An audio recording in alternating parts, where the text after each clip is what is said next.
नमस्कार, मी प्रियंकाच किचन या चॅनलमध्ये आपलं खूप खूप स्वागत आहे. चला तर आज आपण बनवूया गाजराचा हलवा.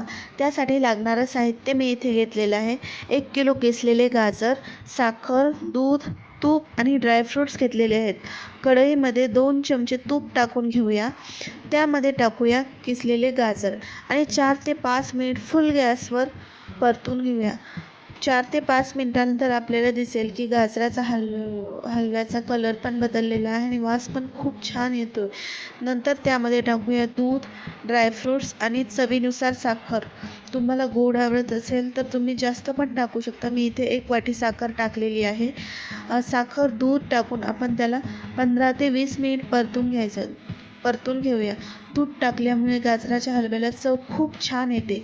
15 ते 20 मिनिट मीडियम गॅसवर शिजवून घेतल्यानंतर आपण बघू शकता की इथे आपला गाजराचा हलवा छान असा तयार झालेला आहे. चला तर मग सर्व करून घेऊया. व्हिडिओ आवडली असेल तर लाईक, शेअर आणि सबस्क्राईब करायला विसरू नका. धन्यवाद. या गाजराचा हलवा खायला तुम्ही पण.